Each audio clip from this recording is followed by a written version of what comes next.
Bismillahirrahmanirrahim. Alhamdulillahirabbil alamin wassalatu wassalamu ala asyrafil anbiya'i wal mursalin wa ala alihi wa sahbihi ajma'in. Rabbi shrah li sadri wa yassir li amri wahlul 'uqdatam min lisani yafqahu qawli.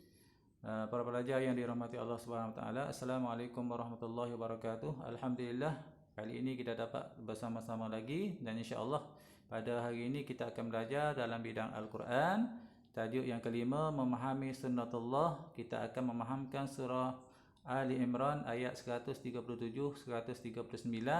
Diharap semua pelajar bersedia. Firman Allah Subhanahu wa taala, A'udzu billahi minasy syaithanir rajim. Qad khalat min qablikum sunanun fasiru fil ardi fanzuru kaifa kana 'aqibatul mukadzibin.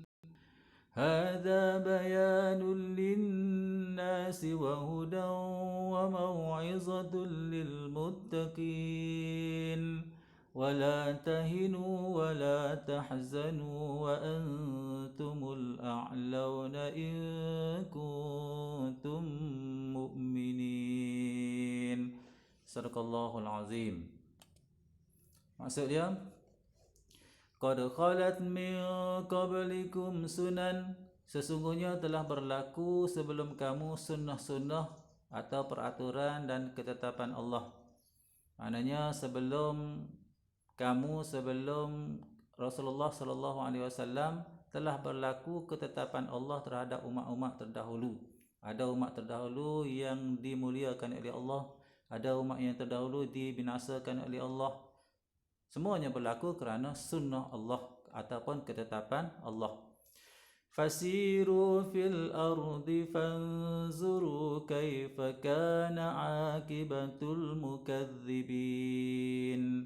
Maka mengembaralah kamu di muka bumi, kemudian perhatikanlah bagaimana kesudahan golongan pendusta. Tugas kita ialah perhatikan, tengok golongan-golongan pendusta terdahulu, tengok di muka bumi ini apakah kesudahan mereka. Itu telah ditetapkan, disunnahkan oleh Allah Subhanahu wa taala. Hadza bayanul linnas. Al-Quran ini ialah penerang kepada seluruh umat manusia. Wa hudan wa mau'izatul lil muttaqin, dan petunjuk serta pengajaran bagi orang yang hendak bertakwa. Jadi ayat yang 138 ini cakap tentang Al-Quran.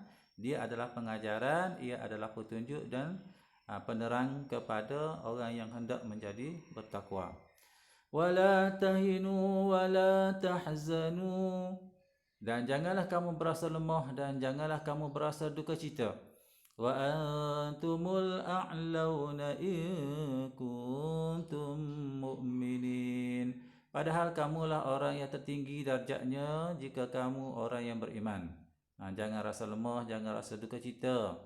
Walaupun mendapat musibah, walaupun mendapat kekalahan, walaupun mendapat kegagalan, jangan lemah, jangan berduka cita, kerana jika kita beriman, kitalah yang tertinggi darjatnya. Okey, para pelajar yang dirahmati Allah Subhanahu Wa Taala, ayat ini turun ada sebab yang berlaku seperti mana yang diceritakan oleh oleh Ibn Abbas, menceritakan tentang sebab berturunnya ayat ini.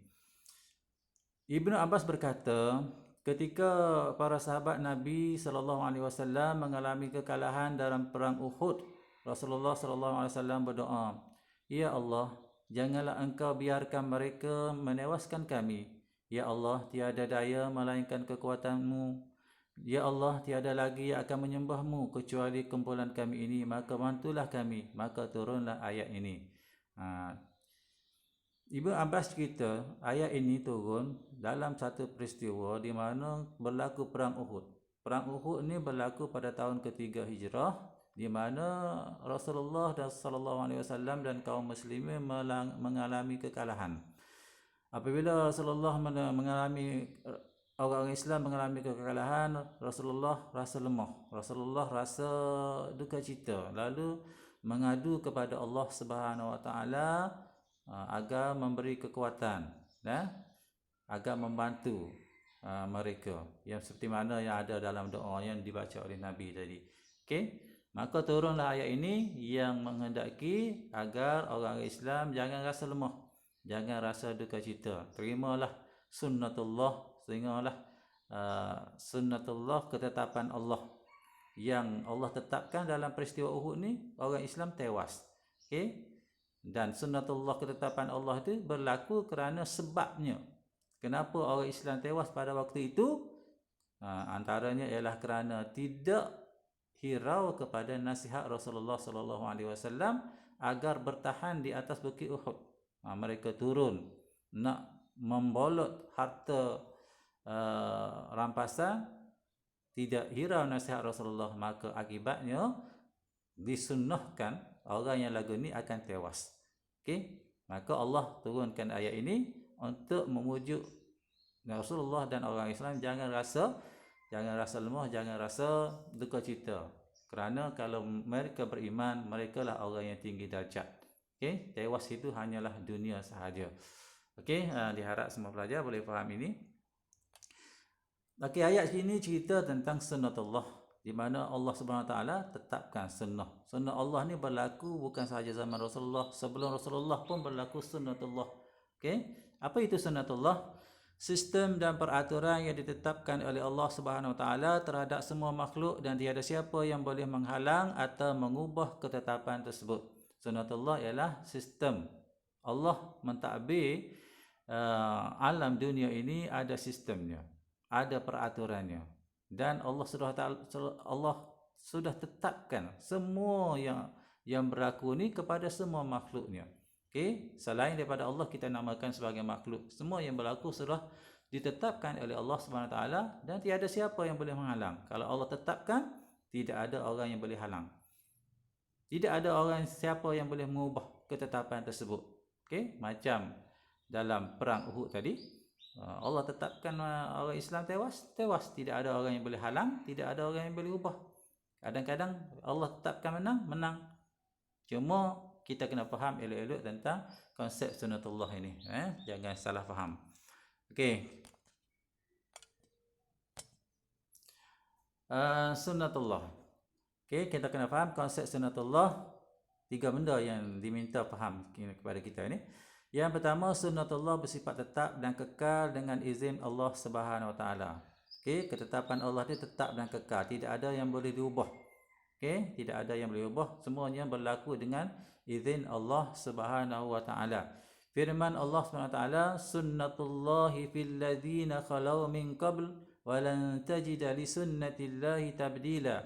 Demikianlah menurut sunnatullah yang berlaku kepada orang yang telah lalu. Kamu tidak akan mendapati perubahan pada sunnatullah itu. Jadi orang-orang yang telah lalu, orang-orang yang terdahulu sudah tertakluk kepada sunnatullah. Tidak ada perubahan. Kalau Allah tetapkan kaum ini berjaya, maka berjaya. Kalau Allah tetapkan kaum ini binasa, maka binasa. Itu sunnatullah, tidak ada perubahan dalam ketetapan Allah Subhanahu Wa Taala. Faham? Okey, yang kedua, sunnatullah merangkumi semua makhluk. Okey, semua makhluk tertakluk kepada ketetapan Allah semua. Tak kira lah. Tak kira manusia, jin, haiwan, pokok-pokok, bumi, matahari, cakrawala sana, semua makhluk kalau bernama makhluk tertakluk kepada sunnatullah. Allah tetapkan belaka dah. Firman Allah Subhanahu Wa Taala, walillahi yasjudu man fis samawati wal ardi taw'an wa karha wa zilaluhum bil ghuduwi wal asal. Dan kepada Allah bersujud segala yang ada di langit dan di bumi. Segala yang ada di langit dan di bumi ini maknanya semua makhluk yang berada di langit dan bumi itu semuanya sujud dengan sukarela dan terpaksa atau terpaksa. Dan juga bayang-bayang mereka pun pada waktu pagi dan petang mereka selalu sujud kepada Allah SWT. Jadi semua ketetapan Allah ini semua merangkumi semua makhluk. Tidak ada yang terkecuali. Allah tetapkan belaka dah. Okey. Yang ketiga, kita kena faham bahawa sunnatullah ini berasaskan konsep sebab, musabab dan akibat. Okey, dia walaupun Allah tetapkan sesuatu benda, dia bergantung kepada sebab. Okey, sebab berlaku dan Allah tahu apa sebabnya. Maka Allah tetapkan. Okey? Contohnya kejadian awan dan hujan berlaku melalui proses penjejatan dan kondensasi. Okey? Kenapa berlaku awan? Kenapa berlaku hujan? Sebabnya ialah penjejatan. Sebabnya ialah kondensasi. Maka berlaku awan dan hujan. Biasanya ketetapan Allah turunkan hujan ini, dia ada sebab dia. Sebabnya awan perlu bergerak. Okey, kemudian menjadi tebal, lalu turunlah hujan. Jarang kita berlaku, walaupun boleh berlaku. Okey, panas-panas tiba-tiba turun hujan, jarang. Sebab benda ini berlaku atas konsep sebab dan akibat. Kita tengok penerangan Allah Subhanahu Wa Taala dalam Al-Quran tentang lagu mana hujan ini berlaku. Okey, Bismillahirrahmanirrahim. Alam tara anna Allah yusji sahaban thumma yu'allifu bainahu thumma yaj'aluhu rukama fatara al-warqa yakhruju min khilalihi wa yunazzilu minas samaa'i min jibalin fiha min baradin fayusibu bihi man yasha'u wa yasrifuhu amman yasha' yakadu sana barqihi yadhhabu bil absar. Maksudnya, tidakkah engkau melihat bahawasanya Allah mengarahkan awan bergerak perlahan-lahan? Itu proses hujan. Mula-mula Allah gerakkan awan jalan perlahan-lahan. Kemudian dia mengumpulkan kelompok-kelompoknya. Awan-awan itu bercantum antara satu sama lain. Kemudian dia menjadikannya tebal. Kemudian awan itu apabila dia bercantum, dia jadi tebal, berlapis-lapis. Selepas itu engkau melihat hujan turun dari celah-celahnya. Barulah hujan turun. Itu sebabnya hujan turun. Allah tekankan dalam Quran. Okey. Ia berlaku dengan sebab. Dan Allah pula menurunkan hujan batu dari langit dan dari gunung-gunung awan yang ada padanya. Lalu ia menimpakan hujan batu itu kepada sesiapa yang dikehendakinya dan menjauhkannya daripada sesiapa yang dikehendakinya. Sinaran kilat yang terpancar dari awan yang demikian keadaannya hampir-hampir menyambar dan menghilangkan pandangan. Ini kehebatan kekuasaan Allah. Kalau ia nak turunkan hujan batu pun tak ada masalah. Okey, cuma nak cakap di sini bahawasanya semua ketetapan Allah itu ada sebab dia. Okey, kita pun kalau kita nak kita tak tahu ketetapan Allah kepada kita, okey, jadi kita kena buat sebabnya. Contohnya anda nak berjaya dalam pelajaran, kita tak tahu ketetapan Allah, maka tugas kita hanyalah berusaha, berikhtiar dan berdoa. Okey, kita kena belajarlah, belajar bersungguh-sungguh, rajin, barulah Allah akan tetapkan kejayaan kepada kita. Ya, gas kita ialah berusaha. Yang ketetapan Allah itu kita tak tahu. Okey. Kepentingan mengkaji dan meneliti sejarah umat terdahulu. Kita kena tengok sejarah seperti mana yang Allah Subhanahu Taala sebut dalam ayat tadi. Tengok umat-umat terdahulu. Apa pentingnya? Yang pertama, dapat mengenal pasti sebab kejayaan umat terdahulu. Okey. Kita dapat kenal pasti ada umat terdahulu yang berjaya. Apa sebabnya? Agar kita dapat jadikan iktibar dan kita dapat ikut. Yang kedua, dapat mengetahui sebab kemusnahan umat terdahulu. Kita tahu pula kenapa umat dahulu sesetengahnya dimusnahkan oleh Allah SWT. Ada sebab dia. Agar menjadi iktibar kepada kita, jangan ikut sebab yang membawa kepada kemusnahan. Dan yang ketiga, dapat dijadikan iktibar dalam kehidupan dengan berpegang teguh kepada akidah yang benar dan berakhlak mulia. Jadi semuanya menjadi iktibar kepada kita nak hidup atas dunia ni. Kalau nak berjaya, kena berpegang teguhlah kepada akidah yang benar dan berakhlak mulia. Jangan ikut perangai umat terdahulu. Ada yang dibinasakan oleh Allah SWT kerana akidahnya tak teguh, dan ada sesetengahnya berakhlak-akhlak buruk, maka dibinasakan oleh Allah SWT. Itu pentingnya mengkaji dan meneliti sejarah umat terdahulu. Okey, contoh. Kita tengok kejayaan. Ada umat terdahulu yang berjaya, ada yang musnah. Okey, contoh umat yang berjaya umat terdahulu yang berjaya ialah kaum Nabi Yusuf alaihissalam. Mereka berjaya. Okey, mereka berjaya. Kenapa mereka berjaya? Ada sebab. Sebabnya ialah menyimpan bekalan semasa musim menuai atas nasihat Nabi Yusuf alaihissalam. Okey, Nabi Yusuf ni seorang rasul yang pandai mentafsir mimpi. Okey, dia boleh tengok melalui mimpi rajanya, dia tafsirkan bahawasanya akan berlaku kemarau yang panjang selepas daripada itu. Dia memberi nasihat kepada penduduk Mesir agar menanam, apabila tuai makanlah sedikit, yang lain itu simpan, sebab selepas ini akan berlaku kemarau yang panjang. Okey, dengan sebab mereka menyimpan ini, akibatnya selamat menghadapi kemarau panjang selama 7 tahun. Lepas itu berlaku kemarau panjang 7 tahun, maka selamat, mereka tidak kelaparan, tidak kebuluran. Okey. Yang kedua, umat yang berjaya ialah kaum seorang raja bernama Talut dan tenteranya. Okey, Talut dan tenteranya. Jadi ustaz nak ceritakan panjang cerita ni. Awak boleh search sendirilah, Google sendiri kisah Talut ni. Kalau Talut ni lahir ketika zaman Nabi Daud alaihissalam, sebelum Nabi Daud menjadi raja. Okey, rajanya ialah Talut. Pada waktu itu, sebelum Talut naik menjadi raja, negara dikuasai oleh pemerintah yang jahat atau pemerintah yang zalim bernama Jalut. Jalut itu pemerintah yang zalim. Okey. Jadi untuk menewaskan pemerintah yang zalim ini, Rasul pada waktu itu memberi nasihat, latihlah Talut memimpin tentera. Maka Talut ini berjaya. Okey, memimpin tentera, dapat menewaskan Jalut yang mempunyai tentera yang ramai. Kenapa? Sebabnya ialah mempunyai kelebihan ilmu, pengetahuan dan tubuh badan yang kuat. Okey, Jalut dengan tentera ni ada ilmu dan ada tubuh fizikal yang kuat. Dan akibatnya mereka dapat mengalahkan tentera Jalut yang ramai. Okey, kalah tentera Jalut yang ramai.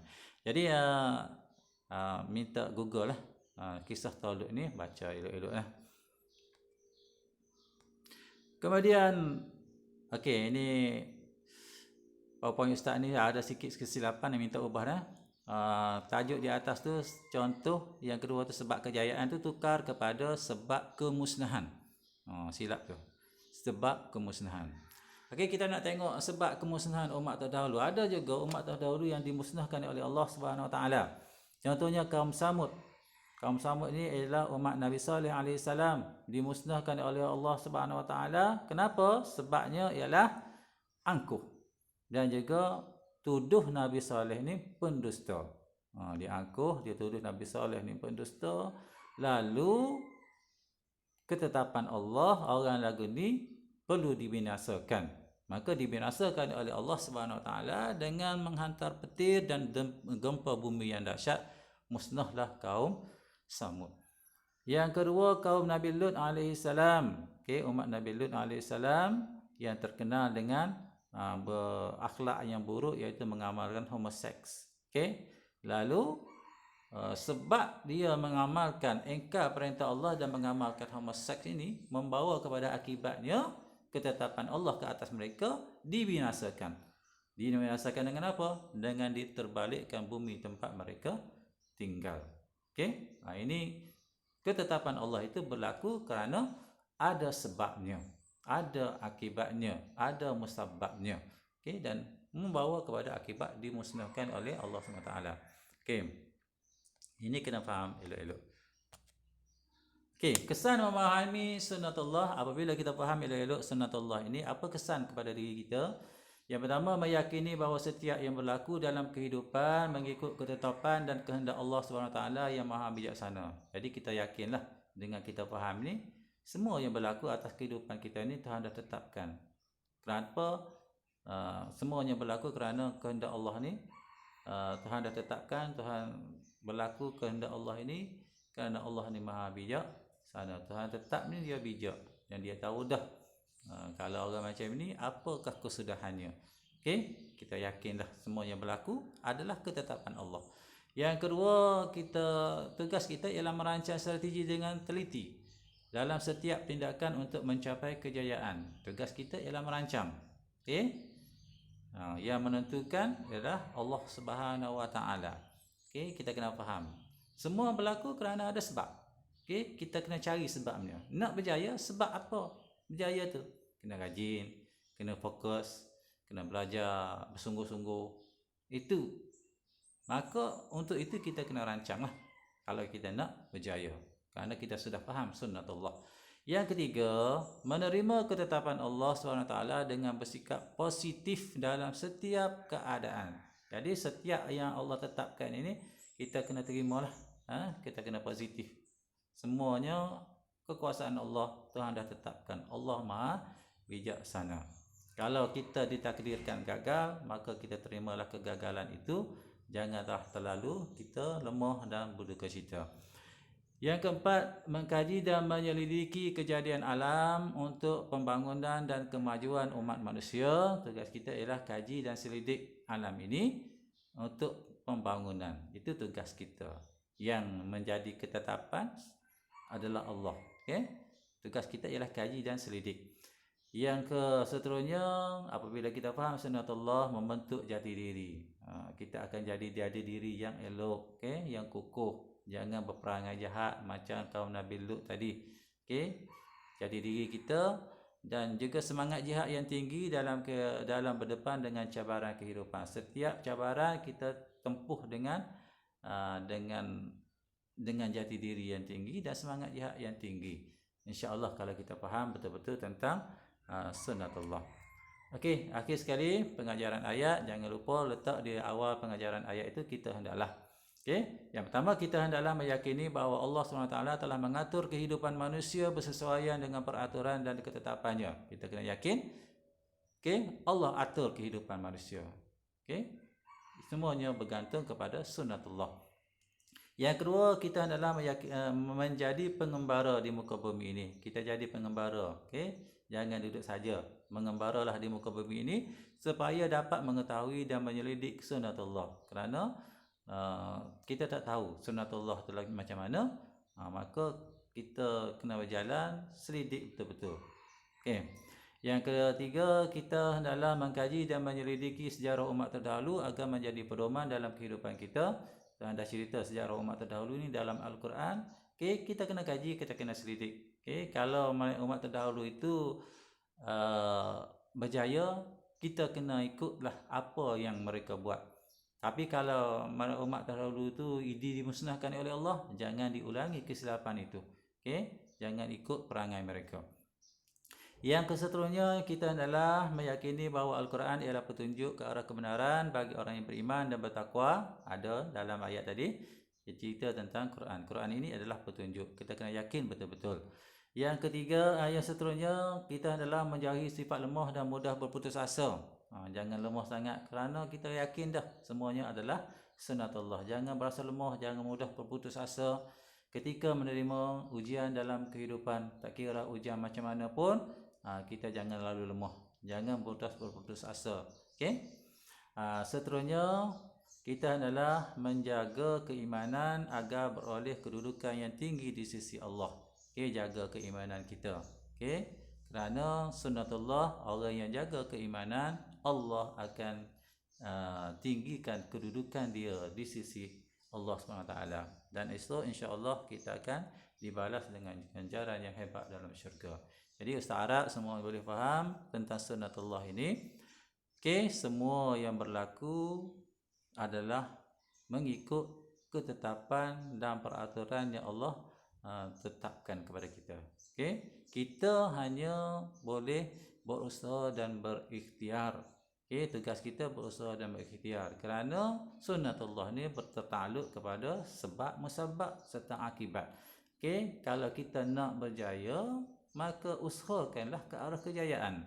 Okey, barulah Allah tetapkan kejayaan kepada kita. Tapi kalau kita nak berjaya, kita tak ada usaha langsung, kita malas, maka Allah tahu perangai kita, maka Allah akan tetapkan kegagalan kepada kita. Bergantung kepada kita jangan salahkan takdir Allah Subhanahu wa taala. Jadi untuk setakat itu pagi ini, terima kasih kerana bagi perhatian. Okey, tulis nota elok-elok. Aqulu qouli hadza wa astaghfirullahal azim li wa lakum. Assalamualaikum warahmatullahi wabarakatuh.